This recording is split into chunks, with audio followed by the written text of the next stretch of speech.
you might start in a space where you're not generating the level of revenue and not as profitable as you want to be. And that's okay. You just can't give yourself permission to kind of take up residence there. Like, okay, I'm okay just giving it all away. Or as I like to say, giving the homie hookup all the time. You're giving homie hookups, you're giving stuff free.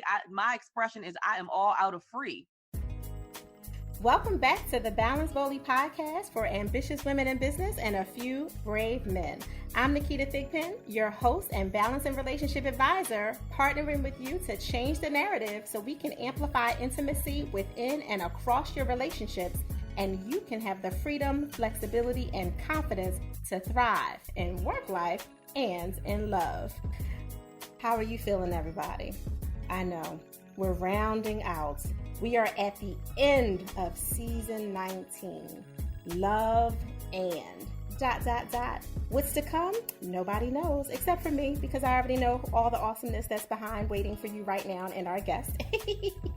Thank you so much, everyone, for all of the love, the emails, the direct messages. I appreciate you, from the congratulations for the new book, Selfish, all the way through our podcast being rated by FeedSpot as the number 8 out of the top 35 women in business podcasts to follow in 2020. How awesome is that? It's very, very exciting. I am grateful and humbled by all of the acknowledgement that we've gotten, and the featured guests that we have just literally opened up more and more and more. I do think it has something to do with that award, though. I secretly think that. Although our next guest didn't know about that award, so her transparency will just be genuine to her and all of the lovely awesomeness that is rocking in her soul. I have to say, this woman I have admired from afar for a long time. I believe it was roughly 2015 when I came across her on a Periscope. Back in the day, I used to do the 5 a.m. Wake and Breakthrough Monday through Friday. Obviously, I was a little bit more ambitious then to spend all of that time every single morning than I am right now, when I've learned to balance, pun intended, my time a little bit differently. But I do remember when I needed to fill up after pouring out every day, I would come across this amazing woman, high-spirited, high energy, full of integrity, and just downright real. So, without further ado, let me introduce you to Dr. Cheryl Wood. She is an international motivational speaker, best-selling author, and master speaker development coach for women. And when I tell you she is the truth, she is the truth. Dr. Cheryl Wood is committed to empowering and equipping women with the tools to courageously share their unique voice, their story, and their subject matter expertise. Because why not? You're so powerful and you're amazing. You just got to be able to share your story. And that's what Dr. Wood allows you to do. She provides specialized speaker training for both corporate and entrepreneurial women who are ready to articulate their message in a manner that is clear, concise, compelling, and captivating. Dr. Cheryl Wood, welcome to the Balance Boldly podcast. How are you today? I'm fantastic. Look, first of all, that was such an amazing intro. I want to take you everywhere I go. You can intro me, because that was phenomenal. Some people jack up my bio and my intro, but you did it so wonderfully. I didn't even realize you were talking about me. I'm like, yeah, I need her to go with me to every engagement.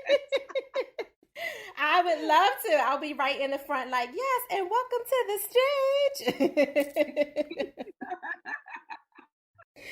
You are amazing. I'm so grateful and honored that you were able to carve out this time. I know that times are different and unique right now, and from the way that we've both met each other and introduced each other in pre-recording conversation, clearly aligned minds where you are making the best out of this space with all of the global pandemic and all the things we're dealing with, and making sure that you stand up fully when you show up to serve. And I would love for you to just take a few minutes and share with everyone, what you do in the world that pulls you forth outside of what I've already said. Yeah, well, I like to say I was born to speak. And I take that very seriously, because I always say speaking is very different than talking. Anybody can talk. But when you have been given the gift of speaking, I believe with that comes a responsibility of speaking into people's lives. And so that's what I embody. I embrace it. I own it. And my specialty is really speaking into the lives of girls and women to remind them that they are enough just as they are. They're capable and they're worthy of accomplishing anything that they put their minds and set their hearts to. and that they need to be courageous enough and tenacious enough to go after whatever reality they want to create for themselves. And that really just stems from my own story of growing up in poverty and scarcity, going into a space where I sat behind a cubicle in a corporate job for 15 years, shuffling papers as a legal secretary in a cubicle with no window. So I never knew what the weather was like outside. Mm. And doing that for so long, even though everything in my spirit was saying, Cheryl, this is not what you were born for. You're supposed to be doing something more, something greater. There's something out there that's calling your name and has your name written on it that you're supposed to be using to touch other people's lives and create legacy. And I had to really dig deep to give myself the permission to know I was good enough and I was capable and I was worthy of being a giant in the world, regardless of where I had come from. Mm, mm, mm, mm. All I heard was "born for greater." Dot dot dot. I think that's going to be the title of the show. I appreciate that you did such a concise and quick kind of visual experiential run through, because I could feel it and see it. I could see you in the cubby looking at the wall because there wasn't any window, right? And feeling a little bit smothered by the circumstances.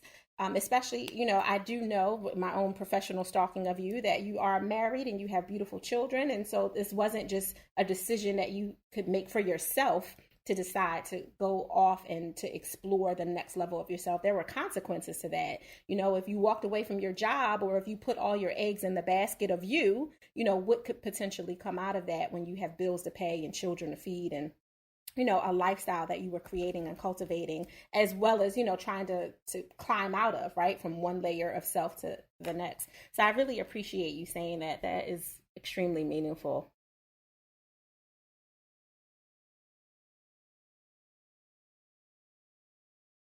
Mm-hmm. Yeah, I felt the break. I'll make sure that the editor gets that. So what I'm curious about with the women that you have been helping, and I know it's mostly women, although we have a few brave men listen to this as well.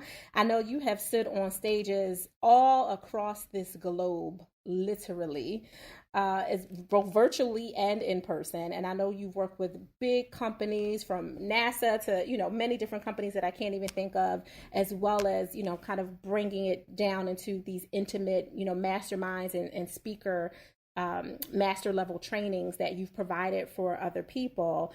When you're shifting yourself from one part, that corporate, pearls and hills self, to the other side of, all right, let me, let these entrepreneurs know that I get it. I've been there. I'm relatable, right? Like that different kind of layer of your power that you've embraced. Did you ever feel like you had to deal with imposter syndrome, or just kind of the burnout from constantly switching hats along the way? Oh my goodness. How much time do we have? Absolutely. Oh my God. I felt like such an imposter again because nothing about my background said, oh, you get to be a giant in the world. And I think that's what we do a disservice to ourselves as women, is feeling like our past has the right to dictate and define our future and who we're becoming. So Mm-hmm. when I tell you I had all kind of head trash going on that I had to really dig deep into and peel back the layers and figure out, first of all, why that head trash was there. And then how do I move past that head trash to believe that I can do this, that I'm worthy of it. I'm smart enough. I'm good enough. I have the ability to communicate what I want to do in the world and to touch people's lives with my unique gift. That took a long time. So even when I got started speaking, I still, when I got on stage, felt like an imposter. Like, Mm-hmm. who am I to be up here telling these people anything? Because I still hadn't convinced myself that I was enough just as I was. So that took a lot of mindset shift. It took a lot of affirmations, reading books about mindset shifts so that I could shift my behaviors and my patterns to know that every time I stepped on any stage, no matter what size the stage was, how big or small the audience was, that I always belonged there. Mm-hmm. Like that is exactly where God intended me to be, on that stage, speaking into people's lives. But that was a process. That was a process that took really way too long for me, which is Mm-hmm. why I like to now help my clients to really cut their learning curve and to get to the truth of the matter. And the truth of the matter is, you are brilliant just as you are. And there's something so special about you that someone somewhere in the world will be willing to pay you for what you know right now so that they can experience a shift in their life right now. I hands down to that, like absolutely 1,000% agree. When you can get past those blocks, those gremlins that are talking from the scripts that were planted for you in your mind, it's just amazing what gets released and who you can release along the way, right? Like you were able to get through it. I'm assuming with, some additional coaching and advising that you invested in as well as you were coming up as a speaker and coach and trainer yourself, and being able to do that then unlocks other people or help them unlock themselves so they That's could be it. greater, right? Absolutely. And that's what I always say. My favorite quote that I share probably on every platform that I get to be a part of is this: your story is about you, but it ain't for you. Mm. And that simply means what you went through. It wasn't about you at that time. Like you had to go through the mess, the trauma, the drama, the turmoil, and trying to dig yourself out of whatever that pain was that you were in and who you were trying to become. But then after you've come out on the other side of it victorious and now you're still standing, now you have the blueprint for somebody else's healing. You have the blueprint and the survival guide for someone else. So then it should become for someone else. So if you got a whole lot of lessons learned through life experiences, and some of our life experiences are really tough, but if you take it and you share it with someone else to let that person know, hey, you're not alone, and Mm-hmm. or you can overcome this thing, that's when you really have made your story most powerful, when you make it for someone else. I 1,000% agree. So one of the questions that we get a lot from just women, period. Many of them are professionals, high level executives, and some are in their entrepreneurial journey, whatever that looks like for them. One of the challenges is, I feel like I can be strong enough to move forward, but I'm not sure my relationship can handle it. Will he support me with this? Because we already have so much going on, and he's seen me pivot and change my passions, so many, in private pillow talk conversations so many times. Will he be able to deal with the fact that now that I want to be a speaker, let's say, or a coach or consultant or whatever the case is, it's going to require me to travel more, to be out of the house more, to not be home as much. And we have these dreams and these plans which require me to be physically a little bit more present, yet I'm feeling pulled by something greater that perhaps I was born to do. And then they have this conflict. So for a lot of the women that are listening, and for a few of our brave men, they often are stuck in the head trash of other people's expectations or what they perceive as the expectation, and they limit themselves for that. And I know that you're in a healthy, loving marriage because I professionally stalk you. But there's a lot of people that you've also worked with that may not necessarily feel as strong, and they often hold back investing in themselves and going further, including even, perhaps you've gotten that from people saying, well, they can't invest in the speaker training this time because their spouse can't handle one more thing that they're doing or one more thing on their plate. Has that come up for you or that you've come across at all? Oh my goodness. Look, I would be very, very transparent here. My husband thought I was cray ray when I said I was going to leave my good job that had, direct deposit and benefits, and I was going to go pursue speaking. He's like, oh, so that's what you're going to do? Like, people going to pay you to talk to them? Mm-hmm, mm-hmm. Because neither one of us really came from that world. We came from a world of, hey, you grow up, you get a job, and you get direct deposit and benefits. So you can take care of yourself and your family. Right. And so there was an expectation, honestly, when we got married, that both of us would contribute to the financials of our household. So when I made the decision that, oh, I want to dream, that's what it felt like and that's what it looked like. Mm-hmm. Oh, so you're going to go off and have fun and pursue a dream while now I got to hold the house down. Like, that's real. Mm-hmm. And what I can say is, you, as whichever spouse, if you're the husband or the wife, you've got to put yourself in that other person's shoes. And now you're creating a level of instability to a certain degree and uncertainty in your household and in your marriage, hoping that it works. And let's be honest, even you as the person with the vision, you got your fingers crossed, your toes crossed, your legs crossed, and you like, please, Lord, let this thing work out. And sometimes it doesn't work out, or sometimes it doesn't work out immediately. And all of that consequence is a trickle down effect to your household and your family and your marriage. So it's real. I just want to say that it's real. And I experienced it just like everybody else. I think the thing that allowed us to get through was just my level of tenacity that I'm going to make this work. like literally pulling my husband and my family in to say, just stick with me. Like encouraging them the same way I would encourage myself. Stick with me. I'm gonna make this happen. I'm gonna make this work. No, I don't know how. And that's just the truth of any business. You don't know how when you're first starting out. So You don't true. know what doors of opportunity you're going to open or what relationships you're going to embark upon that are going to turn into opportunities. You just don't know, but you have to get on the road to getting started. And then you got to stay consistent to ever get to a place where you say, I actually finished. I actually crossed the finish line. So for me, it was keeping my husband fully aware of what was happening, how I was moving. Every time I would get booked for a speaking engagement, just kind of sharing, hey, babe, this is going to change the trajectory of our lives. And I feel like I owe it to myself to give myself a chance to do this, not just for me, but for us. And then I would do things like, and I still do this, I always make sure that my family is a part of my events. Like when I'm preparing for my big conference, my kids are on the floor with me in the living room, stuffing swag bags. That's right.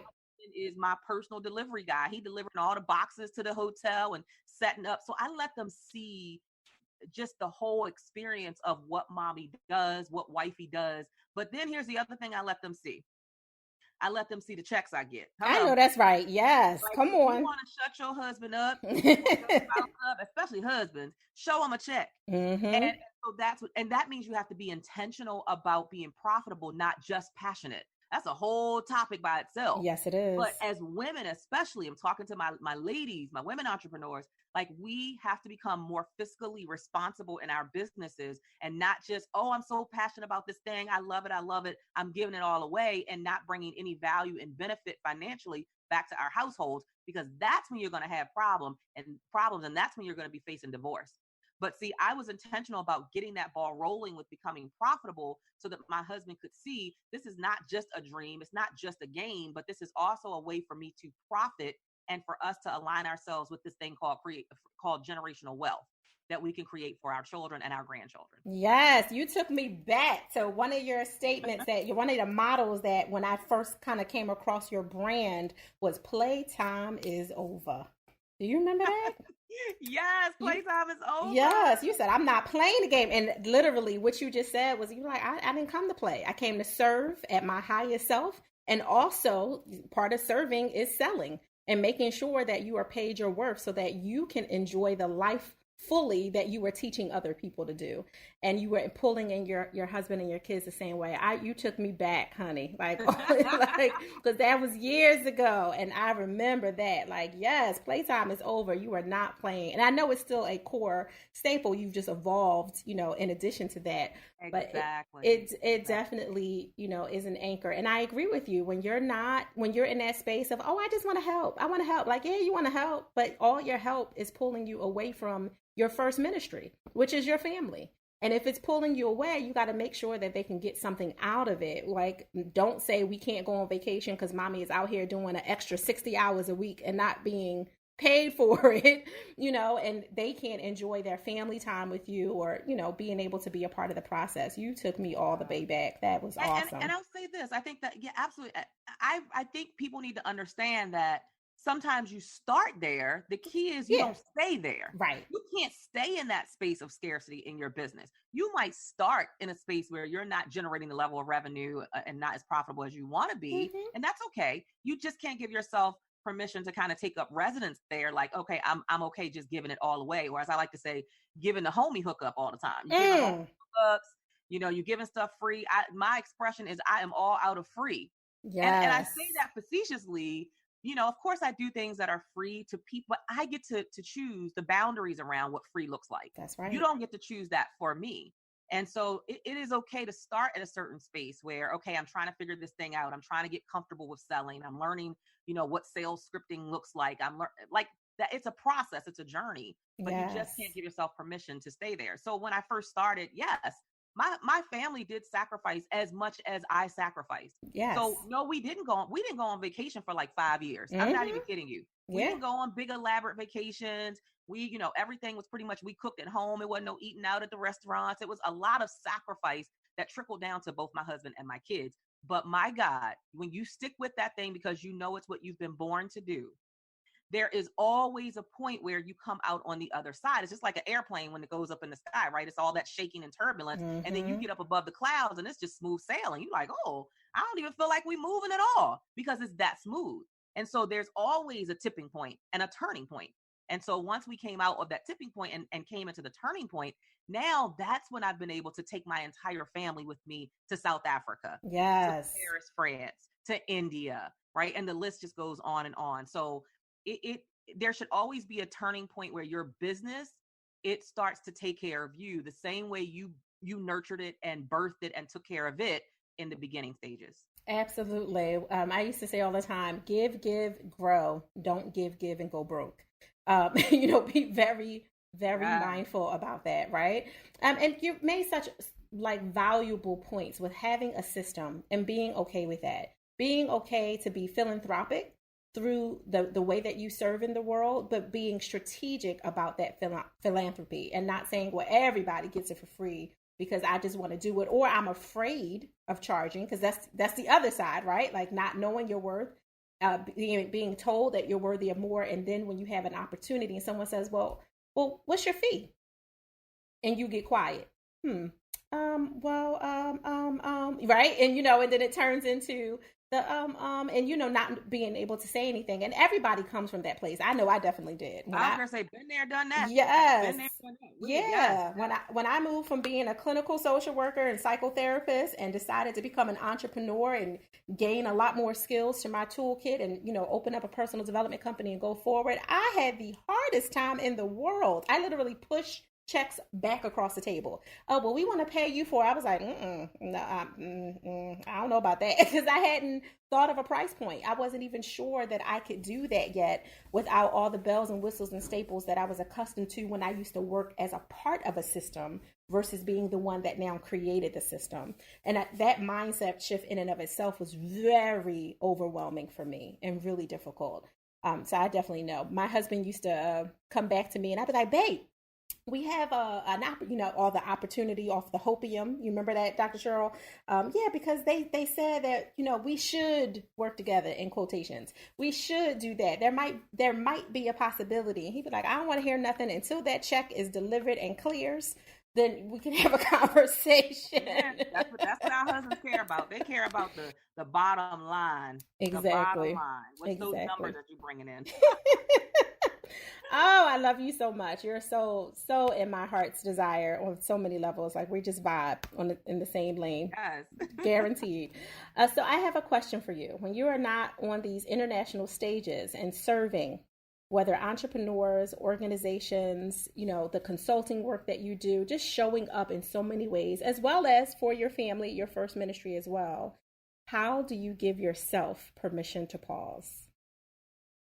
Okay, so I'm going to be very honest about this. It's so funny because my sister, I have a twin sister, and she's a nurse, and she's always on me about self-care. That's like her thing. She's the recharge strategist. And look, my reality and my truth is that I am wired a certain way. Mm-hmm. And the way that I am wired is I'm like the Energizer Bunny. I really am. Like I wake up and maybe it's because I've discovered my gift, and I feel so grateful and blessed to be walking in my gift. After 15 years of sitting in a cubicle, like there is a level of adrenaline that is running through my veins that just, it's like, hey, let's go, let's do this. And so I give myself permission to run on full speed until my body tells me, girl, you better sit down somewhere. Mm-hmm. And when my body tells me that, I listen. That's how I care for myself. Okay. When my body says you need a nap, I'm big on naps. I'll take a nap in the middle of the day in a heartbeat and jump back up and then get what I have to get done. But if my creativity is going and my ideas are rolling and I'm feeling productive, I'm going to work. I'm going to leverage what my body is feeling. And then when my body says, I need you to shut it down for a minute, I need you to just sit on the couch for an hour or so, that's what I give it permission to do. So when I'm on, that blazing trail to get things done, I'm doing it. And when my body says, nope, not right now, I either give myself permission to take a nap or to sleep in late or whatever it might be. I give my body what it demands of me in each instance or each moment. No, I love that. You're literally giving yourself permission to listen. Like you're listening to your body. I 1,000%, applaud you for that, because many of us are not as in tune what our body needs until the body doesn't say sit down, it crashes and Yeah. shuts off. And that's a Yeah. completely different, right? Yeah, and situation. I don't think we should bash women who are go-getters. I don't think, and sometimes I see people who are self-care experts and I see sometimes them bashing women who are go-getters and who Yeah. are getting out, and you can't do that to people. You have to allow people to run their own race at their own pace. Mm-hmm. And so for me, I don't expect to be running at this pace when I'm 70. I want to be somewhere in Hawaii with my feet kicked up, but that's I got to choose when I'm going to work hard. So there are people who work on a job every day and they work until they're 67, 68, 70 years old. Mm-hmm. And then sometimes they don't even get to enjoy it because they pass before they even get to enjoy it. So for me, I'm going to pour the time, the energy, the effort, everything that I have, my mental faculties, my creativity. I have the energy and the vibrancy to do this now. I want to do it while I have the vibrancy and the ability to do it. Because this is probably not, I'm not going to be running at this level when I'm 60, 65, 70, 75. So I give myself permission to be a hungry, passionate go-getter who is tenacious in pursuing my gifts, using my gifts, pursuing my dreams and my passion, and touching as many lives globally as I possibly can, but with naps in between. You just made me change the title of this episode. It come to me organically. Permission for ambition. Okay. Yes. That's all up in my bones. Yes. I like that. I felt that. I felt it when you were talking. I was like, okay, all right. She is in my lane all day. Because you and I could definitely have a 4-hour show of our own for sure. Yes, indeed. So Dr. Cheryl, how do people get in touch with you? Like, where can they connect to learn more about the work that you're doing in the world that's pulling you forth? And if they want to follow and fan you, what's the best social media platform for them to continue the conversation with you? Yes. Thank you so much again for having me. And thank you for giving me the opportunity to provide my contact information. You can connect with me online at CherylEmpowers.com. That's my website, CherylEmpowers.com. There's a freebie there that I give out. It's my signature story template. All you got to do is enter your name and email to receive that. And that is because I am passionate about women, especially finding the power in their voice and in their story and understanding how their story can impact someone else and also shift their trajectory of their own lives. So you can go to the website, and then all across social media, my handle is the same. It's Cheryl Empowers, and I'm on LinkedIn, I'm on Instagram and Twitter and Facebook, everywhere at Cheryl Empowers. Yes, and yes, she is, y'all. If you think she just made that up, she's been around for a while. And her name says it all. She is empowering other women to be equipped to do their greatest work in the world. I love it so much. I appreciate you, Dr. Cheryl Wood, for being with us today and carving out this time out of your very full global schedule. I appreciate you.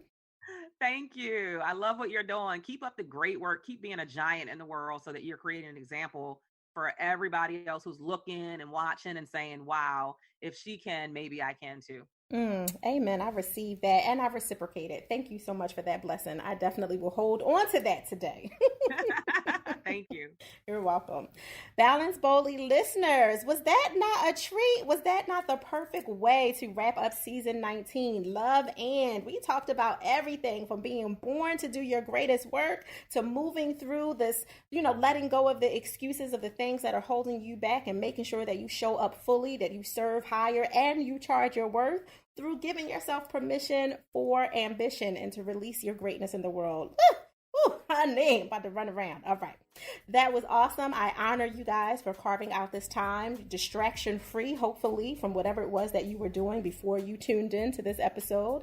Remember, if you like what you hear on the Balance Boldly podcast for ambitious women in business and a few brave men, make sure you subscribe, rate, and share, and help us ensure that the other ambitiously bold and brave have access to the valuable life, love, and business balance tools we have for you here.